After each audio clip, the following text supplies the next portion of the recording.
નમસ્કાર દર્શક મિત્રો, દિલોક સત્તા શોમાં આપનું સ્વાગત છે. જ્યારે પણ ભારત અને પાકિસ્તાન વચ્ચે ક્રિકેટ હોય ત્યારે તે તહેવારની ઉજવણી જેવું બની જતું હોય છે. મેચ શરૂ થાય તેની પહેલા જ બધી જ ટિકિટો વેચાઈ જતી હોય છે. પ્રેક્ટિસ દરમિયાન ચાહકો ખેલાડીઓને ઘેરી લેતા હોય છે. હોટલની લોબી મીડિયા વોર ઝોનમાં ફેરવાઈ જતી હોય છે. પરંતુ આ વખતે દુબઈમાં રમાયેલી એશિયા કપ 2025ની ભારત પાકિસ્તાન મેચમાં આ વલણ કંઈક અલગ જોવા મળ્યું હતું.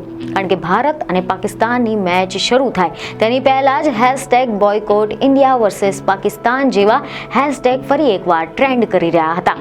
આ મેચનો વિરોધ એટલા માટે કરવામાં આવ્યો હતો કારણ કે તાજેતરમાં જ કેટલાક આતંકવાદીઓ જમ્મુ અને કાશ્મીરના પહલગામમાં ભારતના 26 જેટલા લોકોના જીવ લઈ લીધા હતા. જેના કારણે હાલ તો ભારતીય ચાહકો BCCI અને સરકારની સામે ગુસ્સે જોવા મળ્યા હતા. ત્યાં જ બીજી તરફ ગઈકાલે એશિયા કપમાં ભારત અને પાકિસ્તાન વચ્ચે ક્રિકેટનો જે ખેલ જામ્યો હતો, જેમાં ભારતે ક્રિકેટ મેચમાં જીત હાંસલ કરીને પાકિસ્તાનને ફરી એકવાર ધૂળ ચટાવી દીધી હતી.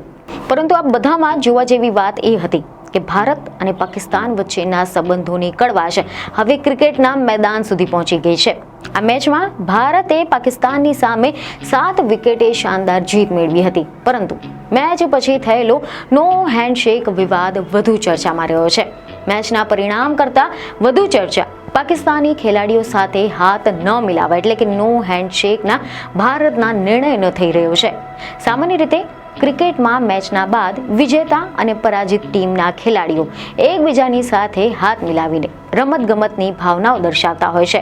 પરંતુ આ મેચમાં તે પરંપરાનું પાલન કરવામાં આવ્યું ન હોય તેવું લાગી રહ્યું હતું. કારણ કે આ દરમિયાન ભારતીય ક્રિકેટ કેપ્ટન સૂર્યકુમાર યાદવે એશિયા કપ 2025 દરમિયાન ટોસ દરમિયાન પાકિસ્તાની કેપ્ટન સલમાન અલી આગાની સાથે હાથ મિલાવ્યો ન હતો. જેના પર સૂર્યકુમારે મેચના પછી પ્રેસ કોન્ફરન્સમાં કેટલીક જાણકારી આપી હતી, જેમાં તેમણે જણાવ્યું હતું કે કેટલીક બાબતો એ સ્પોર્ટ્સમેન સ્પિરિટની પણ આગળ રહેતી હોય છે. સૂર્યકુમાર યાદવે એક નહીં પરંતુ 2 વખત હાથ ન મિલાવવાનું પણ કારણ રજૂ કર્યું હતું, જેમાં તેમને એકદમ સ્પષ્ટ જવાબ આપતા કહ્યું કે મારા જીવનમાં કેટલીક બાબતો એ સ્પોર્ટ્સમેન સ્પિરિટ કરતાં પણ ઉપર હોય છે અને આ અંગેનો જવાબ મેં મારી પ્રેઝન્ટેશન દરમિયાન પણ આપી દીધો હતો. અમે પહલગામના પીડિતોની સાથે ઊભા છે અને અમે તેમના પરિવારની સાથે પણ ઊભા છે. આ એક એકતા છે.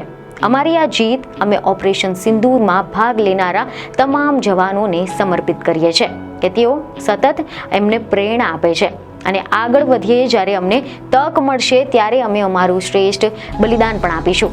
તો અહેવાલ એવા પણ મળી રહ્યા છે કે પાકિસ્તાન ક્રિકેટ બોર્ડ એટલે કે PCBએ આ ઘટનાની સામે સત્તાવાર રીતે વિરોધ નોંધાવ્યો હતો.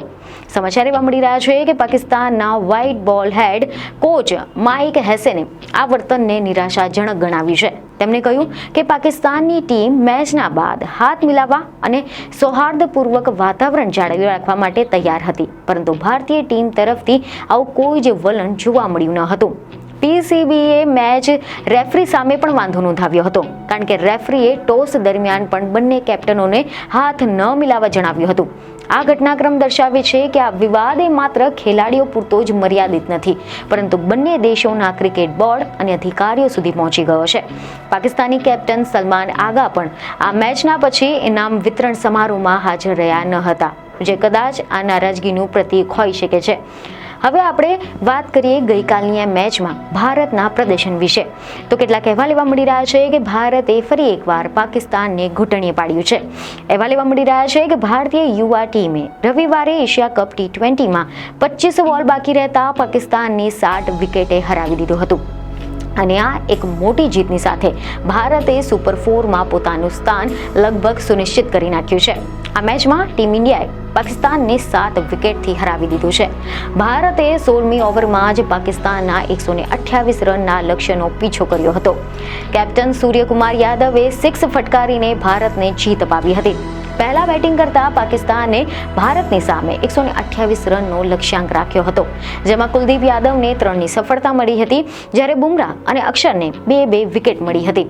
લક્ષ્યનો પીછો કરવા ઉતરેલી ટીમ ઇન્ડિયા બેટિંગની શરૂઆતથી જ આક્રમક મોડમાં જોવા મળી રહી હતી.